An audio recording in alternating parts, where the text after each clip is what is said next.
Uh-huh. I know they're talking about you,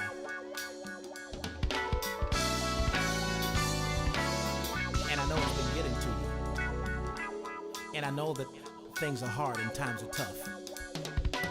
But you know what? I got good news for you. You're totally unstoppable.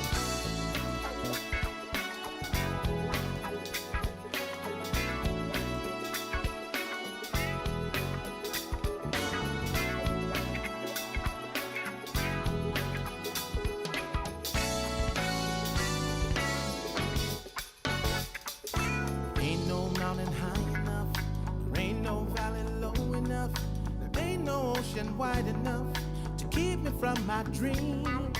I fully made up my mind to leave the past behind, seek until I find my destiny. Totally unstoppable, totally unstoppable, totally unstoppable. Whoa. In the face of every obstacle, I'm moving ahead unstoppable, knowing nothing's impossible if only I believe. I'm reaching for the unreachable, feeling for the intangible, looking for the invisible, because I believe. Totally, I'm totally unstoppable. Totally unstoppable.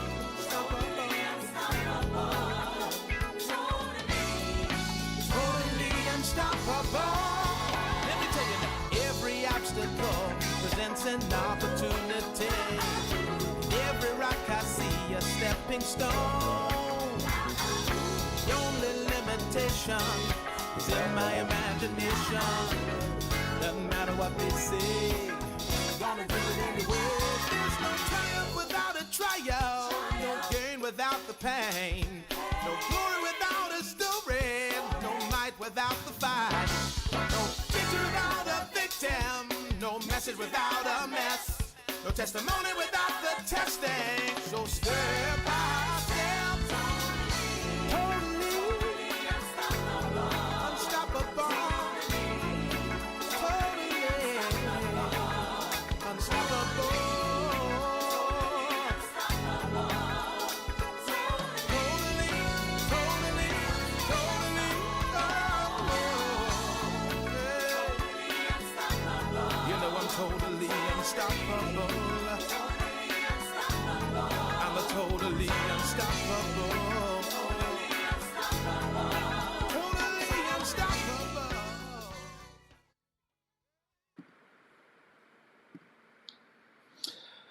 Hey, hey, hey, good people. God bless you. God bless you. Great to see you. Great to see you. It's the Business Bishop live and direct.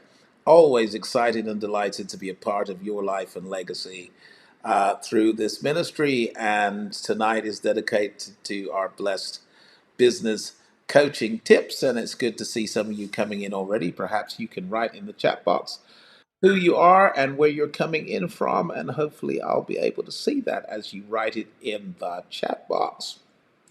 But great to see you, great to see you. So, those of you that are familiar with the Tuesday night class will know that we only spend about 30 minutes on the class, and that's all I intend to do today. And I'm probably going to be even more strict with it today because I have to catch a flight straight after the class. But I really didn't want to miss the opportunity to be a part of your life and legacy. So great to see someone coming in from Tanzania, East Africa. And isn't it beautiful that we have this technology that allows us to,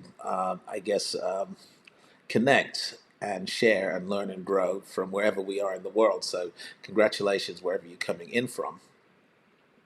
So tonight I want to talk about a really important subject, and I'm not going to do what I typically do because typically I throw up slides. And um, tonight I'm just really led to talk with you and to share with you from my heart to yours. All right, Nigeria's in the building. Great, great, great to see you. So I just want to share with you, I guess, from my heart to yours, and I'm speaking to those of you that are aspirational, those of you that have chosen entrepreneurship as a vehicle for your vision in life. So you have a vision in life. You have a dream, and you have a sense of destiny, and you've chosen business and entrepreneurship as your route, or as the vehicle that will deliver on your vision. And I guess the purpose of these Tuesday nights is to encourage you, to inspire you, to motivate you, but also to equip you with some strategies and some ideas and some concepts that will serve you well as you go. So tonight, I want to talk about the relationship between wisdom and wealth. The relationship between wisdom and wealth. Have you ever noticed that arguably the richest man in history is King Solomon? And have you ever noticed that the richest man who ever lived was also considered to be the wisest man that ever lived? So that there is an implicit relationship between wealth and wisdom. Certainly in the Proverbs, in Ecclesiastes, the Song of Solomon, the writings, the contribution that Solomon makes to the body of scriptures. And what is said of him in the first book of Kings, the reality is that there is this relationship between wealth and wisdom. And I guess the best way for me to summarize that relationship is to say that wisdom is a root and wealth is its fruit. Wisdom is a root and wealth is its fruit. And it's important to not get it twisted, because otherwise we will prioritize wealth over wisdom. And perhaps the overarching teaching of Solomon is that wisdom is more valuable than silver and gold and land and riches. That wisdom was more important to him. It was more important for him to get wisdom than it was for him to get gold, because he understood that if I have wisdom, I am going to be able to get as much gold as I will ever need, because wisdom is a root and wealth is its fruit. And it's very important that we have a clear sense of priority in that sense. And I guess most people claim to have that priority, particularly believers, they claim that. But then they often evidence by their decisions and their choices that these are not quite their priorities. So I want to encourage you today to prioritize wisdom and to realize that as you grow in wisdom, you will inevitably grow in wealth. And I'm going to read a passage to you, and then I'm going to kind of get deep. All right. So the passage I want to read to you is Proverbs 4, verse 7, which says, "Wisdom is the principal thing, therefore get wisdom, and with all thy getting, get understanding." Wisdom is the principal thing. It's the primary thing. It's the first thing. It's the most important thing. And therefore, Solomon says, get wisdom. Get wisdom. Now, I'm going to put a definition on wisdom, and it's my definition. And if you like it, you can say so in the chat box. If you find it useful, you can say so in the chat box. Great to see Janine. Great to see Karen coming in. And great to see people coming in from different continents. So welcome aboard. So I'm going to give you my definition for wisdom.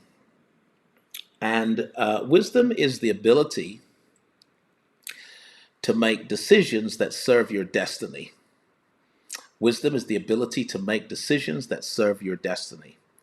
So there are some decisions that serve your destiny, right? And there are some decisions that do not serve your destiny.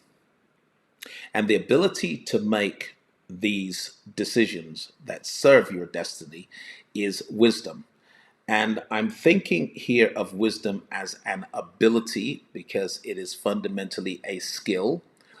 And it's important for us to think about wisdom as a skill or as an ability or as a verb or as something that we do, because you're not wise in your thinking, you're wise in your doing. So wisdom can only be evidenced in the decisions that you make. It will only ever be evidence in your choices. It will only ever be evidenced in your doing. And so you cannot claim to be wise just because you think wise thoughts. You're only actually wise if you make decisions that serve your greater destiny. If you make decisions that serve your greater destiny, and of course, we are presented every day with decisions to make. And some of these are very simple decisions, some of these are routine decisions, some of these are pattern decisions, and some of these are defining decisions, and they are going to have an impact on the outcomes of your life. When you're able to service your greater destiny with your decisions, then you are wise. And according to the Bible, there is this relationship between wisdom and wealth. And the relationship simply says if you get wisdom first, if you prioritize wisdom, then all the wealth you will ever need will become available to you because wisdom will make it available to you. How many of you agree with that? Let's see who I've got here. Yay, yay, yay. People coming on board. Mr. Bless, great to see you. Dr. One, great to see you too. Great to see folks coming on board. So I'm going to give a little bit more scriptural context to what I'm about to say because I'm just giving some context at the moment. I just think it's important that believers understand what really happened when God gave Solomon a blank check. You know, God gave Solomon a blank check. God said, Solomon, ask me for anything that you want.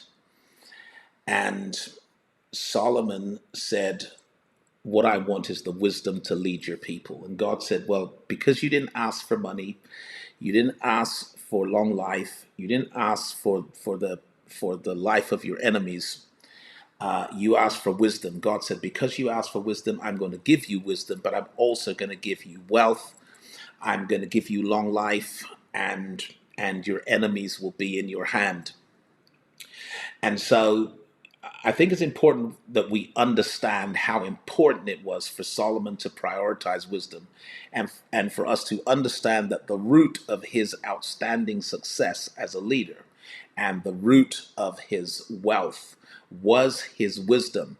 It's important that we understand that because when God gives us a blank check, instead of asking for money, instead of asking for the fruits of wisdom, we'll just go straight to the root and say, God, what I want is wisdom. What I need right now is wisdom.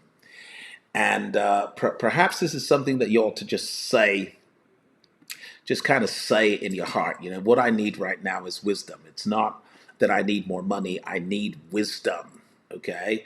It's not that I need new networks, new relationships, new connections. I need wisdom. What I need more than anything else is wisdom. That's really what Proverbs 4 verse 7 is really saying. Wisdom is the principal thing. Therefore, get wisdom. With all you're getting, get understanding. All right. So that was a little bit of context. And I'm going to dive into exactly how you then convert that wisdom into wealth, right? How does that wisdom convert to wealth? All right, so we prioritize wisdom, we ask for wisdom, we seek for wisdom, we want to be wise, but as we become wise, how do we then convert that wisdom to wealth? And I think the first thing we should do is draw a lesson from God. We should draw a lesson from God. Why? Because the earliest teachings of the scriptures, Genesis 1, reveals that man is the image and likeness of God himself, is a reflection of God. God made man in his own image after his own likeness. And what does that mean? It means that whatever God tells you about himself, he is indirectly telling you about yourself. Woo! Whatever God tells you about himself, he's indirectly telling you about yourself, because you are his image and likeness. You are in essence a reflection of God.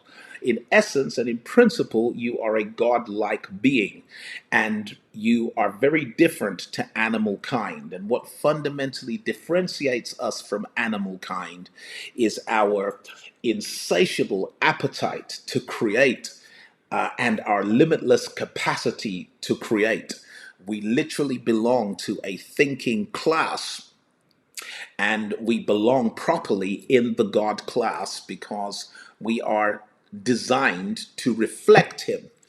And so, whatever God tells you about himself, he's indirectly telling you about yourself. And whenever God does something, he's really showing you how to do it. Okay? Whatever God does, and the Bible documents that that's how he's doing it, he's really showing you how to do it and how spiritual people get it done. So one of the things we learn is that God uses his word to roll out his will. God uses his word to roll out his will. So whatever God's intention, whatever God's idea, whatever God wants, he uses his word to roll out his will. Now we see this in Genesis 1. We see that God creates by his word. Psalm 107 verse 20 says that God heals by his word. He sent his word and healed them and delivered them from their destruction. So God delivers by his word. We know that from John's Gospel, chapter 1, verse 14, that God saves by his word, because it is the word that was made flesh that dwelt among us that saves us. Jesus is the word of God made flesh. Jesus is Emmanuel. He is God with us. Jesus is the Savior, the incarnation of the Logos of God. So it's the word made flesh that saves us. And according to Hebrews, it's the word that keeps us. In Revelation, it's the word that conquers evil. And in Matthew, Jesus says, heaven and earth will pass away, but my words will not. Now, why is that important? It's important because if God creates, heals, delivers, saves, keeps, conquers, and endures by his word, then that's a clue. Your words have power. Your words have value. And if you're going to manifest your ideas, materialize your intention, if you're going to do that, you must start by placing a value on your words. Woo! I wish I had some help in here. Start by placing a value on your words. You are never going to go from wisdom to wealth until you place a value on your own word. So I want somebody to say in the chat box, I value my own words. I value my word. Because God clearly values his word, and he's showing you that if you're going to create a world, if you're going to create outcomes, if you're going to create success, then start by valuing your word. Now, I want to tell you why your word must be valued, why it's important that you value your word. Are you ready for this? I hope you are. I think you are, but I'm going to tell you, and I'm just having a conversation with you tonight as to why you should value your word. It is because God ordained that life would teach you a very powerful series of lessons. Like God ordained that life would teach you a powerful series of lessons. And each one of us has been taught a series of lessons by life. In some cases, it was our struggles, it was our suffering, it was the things that we survived, the things that we went through, the things we endured, the things we overcame, or the things we achieved. All of these have taught us some life lessons. So you are a repository of wisdom because of your life lessons. Like there's things you know about life that I don't know. And you have an area of excellence in you because of what you have been exposed to as an environment, because of what you have endured, because of your education and your expertise. There's things you can tell me about life that I don't know. And likewise, there's things I can tell you about aspects of life that you don't know, because God simply ordained that life would teach each of us a powerful series of lessons. Now, the reason why God gives you life lessons. How many of you, by the way, have learned some life lessons? How many of you feel like, you know what? I went through this and I came out of it with an education, right? For some of you, it's a health related matter. For some of you, it's a relationship related matter. For some of you, it's a financial matter or a business matter. But you went through stuff and you came out of it with an education. You came out of it with an understanding. You came out of it with a formula. You came out of it with a wisdom, right? These are your life lessons. Now, why does God give you life lessons? God gives you life lessons so that your word will become a lifeline for somebody that's drifting and sinking. I wish I had some help in here. God gives you life lessons so your word will become a lifeline to someone who's still struggling with something that you have survived. And guess what? If you survived it, right? So you survived hardship, you survived adversity, you survived difficulty, you survived disappointment, you survived betrayal, you survived sabotage, you survived hostility. Guess what? There are people out there still struggling with the things that you have survived. And God gave you the life lessons so your word would become a lifeline to them. He gave you the life lessons so that your word would become a lifeline to people who are still blocked by a barrier that you've already broken through. Right? So you've broken through the barrier. It hindered you at one stage in your life, but you found a way through it. You broke through a health barrier. You broke through a relationship barrier. You broke through a financial barrier. You broke through a career barrier. You broke through a ministry barrier. You broke through a barrier, and you broke through the barrier. Sometimes by trial and error, you broke through the barrier, right? But you broke through. Well, guess what? There are millions of people that are still blocked by that same barrier. Or you survived. Guess what? There are millions of people who are still struggling with the things that you have survived. And I am haunted at times by a passage in the Genesis, okay, that talks about Joseph in jail, Joseph in prison, ministering to Pharaoh's butler and telling Pharaoh's butler exactly what would become of him. And Joseph's words came to pass exactly as Joseph said it. And Joseph said, you're going to be released and you're going to be restored to your former position. You're going to be vindicated and you're going to be celebrated again. But please don't forget me.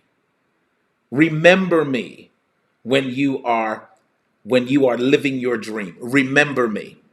And it's haunting because sometimes we get out of a situation and forget the people who are still there. Sometimes we break through a barrier and we forget the people who are still blocked by it. We've forgotten the frustration, the disillusionment, the discouragement and disappointment that comes with that block and that barrier. But see, the reason God gave you those life lessons is so that your words would one day become a lifeline to people who are perishing. Uh, where you were once perishing, but now you're making progress. You were once blocked, but now you've broken through. You were once struggling, but now you've survived. And see, if you're going to so what it is, you have a wisdom for the world. And when I say the world, I don't mean every person in the world, but I mean that there's a significant segment in society who would be doing so much better if they got your advice, if they got your counsel, if they were able to observe your pattern, your formula, or to employ your strategy. And what we cannot do is forget those people. That's not what we're about. We're spiritual people, and we are not about to forget people who are still battling with barriers that we've already broken through. So you may have broken through. Why am I even doing this podcast, right? Why do I post 3 times a week on YouTube? Why do I travel and speak and share my ideas with audiences? Why do I write books that help people understand breakthrough concepts and kingdom economics? And why do I do this? I do this because I remember struggling, and I remember being blocked, and I remember how difficult it was, and how it just seemed impossible until someone gave me light. I read someone's book. I listened to someone's seminar. I attended someone's program, and it shed light and it allowed me to break through those barriers. So I do this because I remember, and my words are a lifeline to people. But where did that wisdom come from? It came from my life lessons. That's why I value it. That's why it's not cheap. It's not cheap. My wisdom is never cheap because I earned it through my life lessons. Is this making sense to anyone here today? That through your life lessons, you have acquired a wisdom that would be a lifeline for anyone that would listen to you and take your ideas on board. All right, let me see what you guys are saying in the chat box. Yeah, absolutely. Absolutely. So I'm going to share something else with you. And I'm going to say that your ideas, your expertise, your knowledge, your skill set, your know-how, your wisdom is like water. It's like water. And the only way I can consume your knowledge, your know-how, your wisdom, your skills is if you put your content into a container, right? You have to put your content into a container so I can consume it, right? You have to put the water into a bottle, because once you put it into a bottle, I can buy the bottle, I can consume the content, but without a bottle, you can't give me any water.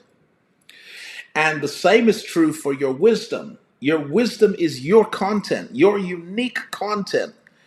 That are the lessons you learned from your life experiences. You have to put that content into a container so that we can consume it. Now, what do I mean by content into a container?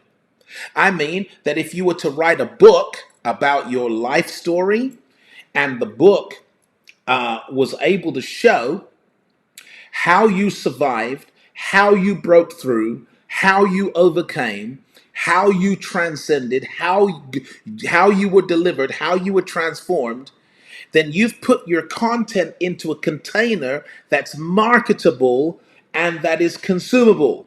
Because now I can buy your book and I can consume your content because you did the work of putting the content into a container. What if you found a breakthrough formula, maybe in the area of finances or business, okay? Or even careers, a breakthrough formula. Well, what would happen if you were to convert that content into a course, an online course? Well, now you've put the content into a container so that it's marketable and it's consumable.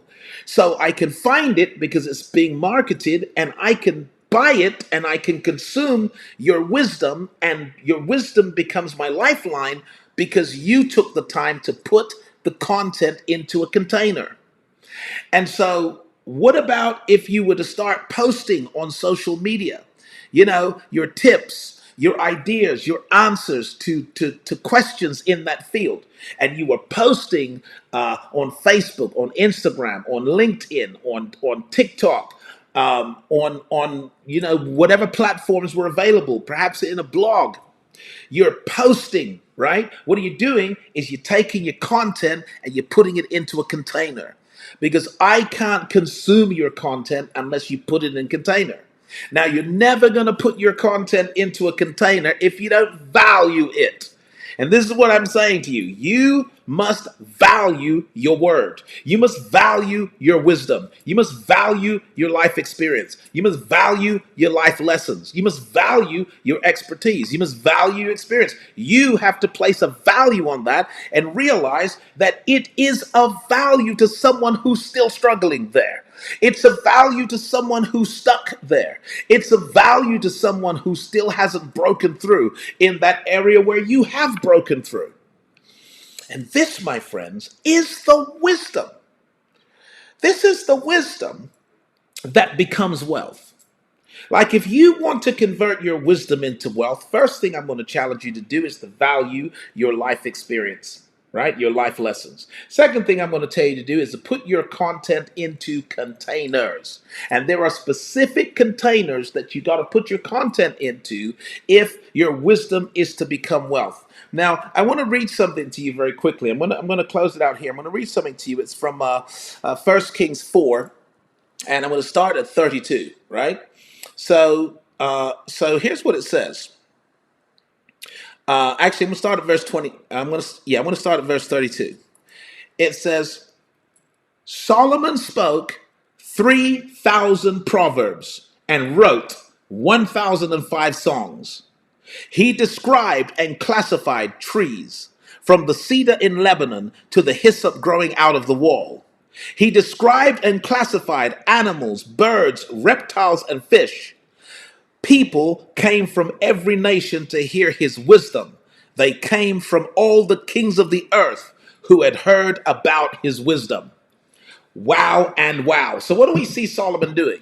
We see Solomon putting out content, 3,000 proverbs. Listen, your life experiences, your life lessons that God ordained that you specifically, you personally, would have a unique set of experiences that would deliver to you life lessons that would constitute wisdom and an area of expertise and excellence for you. Your job, now that you value that, your job is to actually put out content, put content out into, like never before. We are all able to put out content to answer questions, to inspire, to motivate, to encourage. Solomon put out 3,000, and he wrote over 1,000 songs, and he began to classify things, and he began to answer questions for people.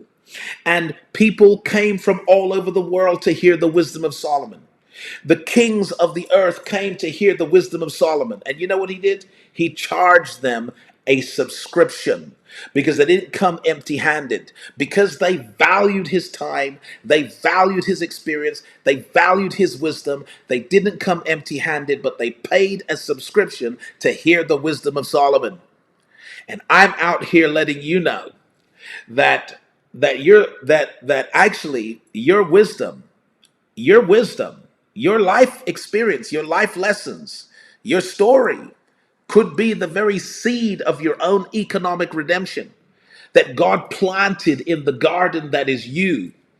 That if you would begin to value this and convert it into a lifeline and begin making it available to people who are still suffering, still struggling, still stuck with something that you've survived, who are still blocked by a barrier that you've already broken through. When your books come out, your courses come out, your speeches are being made center stage to audiences around the world. Your webinars, your seminars, your master classes, your challenges. When these, with your posts and your blogs and your advice lines, and as these things begin to go out, guess what? You are going to convert your wisdom into wealth. Now, I wish I had time to break it down. I don't, because I got to go catch a flight, but I think you get what I'm saying. I can see the fire going up in the emojis. Now, I want to see how serious you really are, because I'm going to tell you that this very week, right? This very week, I'm going to be teaching a master class on the exact strategies, tools, and systems that thought leaders like myself use to convert their wisdom into wealth, to put their content into containers, to package their principles, to price, promote, position, and market valuable information. I'm going to show you exactly what we do. I'm going to take you in the masterclass behind the scenes, behind the curtains. I'm going to let you know exactly how we do our business. Now, in the description below the video, you can get a couple things. One, you can get, certainly on YouTube, right? If you're following me on YouTube right now, you will be able to go into the description and you will see one, a link to the webinar I did on this very subject. That's totally free. And you could just watch that because it's going to help you understand what I've been dealing with tonight.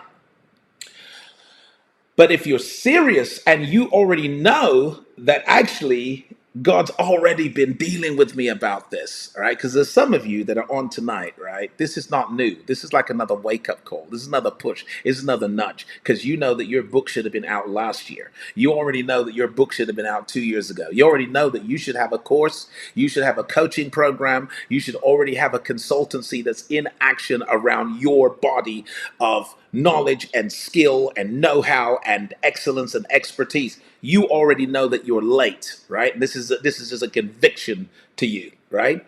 And someone said, "Oh, it sounds really great, Bishop, but I'm already into another kind of a business." Let me tell you something. Let me tell you something. If you're doing really well at your business, okay, and your business is working for you, I promise you that you can make as much, if not twice, 3 and 4 times as much, showing other people how you were successful in the business. You don't have to give up your business to become a thought leader, but thought leadership is really the business of the Bible. If I had time, I'd break down why it is that thought leadership should be the prerogative of spiritual people, that we should actually become leaders in this particular arena. So just once I finish the video, you just basically look in the description, and these texts will come up. If they don't, I will double post them. So just go back to the video in 10 or 15 minutes after I stop. But you're going to find it. You are so going to find it. Let me do this. Okay. So here's what you're going to get, right? If you're serious and you come into the masterclass, right? Because that's now elite training. That's where I take you behind the scenes and I show you how we do this business, how we make it work. Okay? You get the 3 hours of elite training. You get all of the notes that I'm going to give out, the presentation I'm using. You get a month's access to the replays. And the reason why the numbers are very limited is that I am going to offer a one-on-one consultation with people that come in at this time. Now, if you try and do it another time, that offer is almost certainly not going to be there.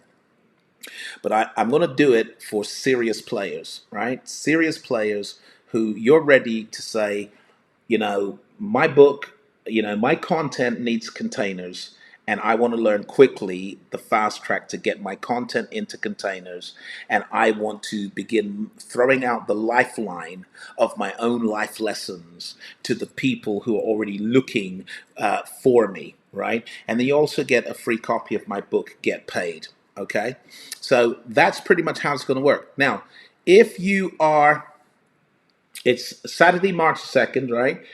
There's a QR code right here that will take you straight to the site. And you can also screenshot this page so you can see the direct link to the site right here, okay? So you can go straight to the site and you can sign up, and there are just a few spaces left, so please don't dither, do not delay. Wow and wow. Did we have a blast tonight? Yes, we did. And I've had a wonderful time in the U.S., catching up with friends and speaking at events and sharing thoughts and ideas, and it's been a blast. But I must head back to the good old UK, and so I appreciate each and every one of you. Do like the post, do subscribe to the channel, click the bell for notifications. Also, do tell your friends, families, and networks about Bishop Wayne Malcolm, the business bishop, and all of this wonderful content that we're getting on YouTube and other channels each and every week. Judah, always great to see you, brother. Okay, I want to see how many of you I'm going to see at the masterclass. The masterclass is going to be crazy. We're going to have some fun. I love you. Peace out. I'm going to leave a slide up here and a little bit of music before we go.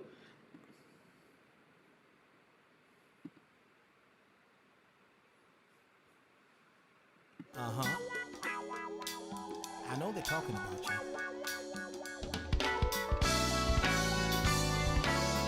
And I know it's been getting to you. And I know that things are hard and times are tough. But you know what? I got good news for you. You're totally unstoppable.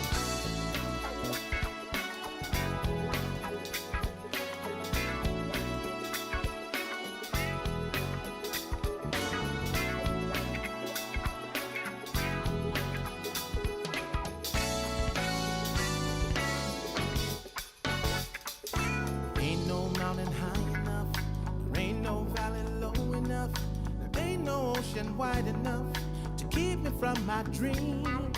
I fully made up my mind to leave the past behind, seek until I find my destiny.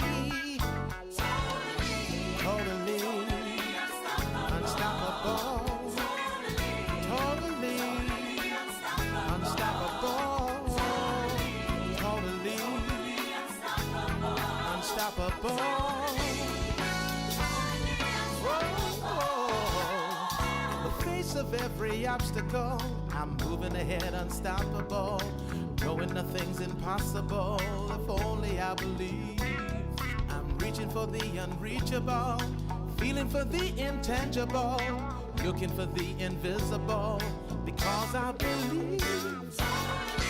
Totally, I'm totally unstoppable. Totally unstoppable.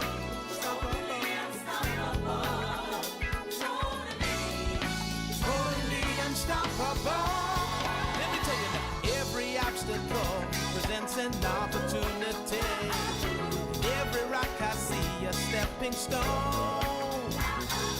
The only limitation is in my imagination. Doesn't matter what they say.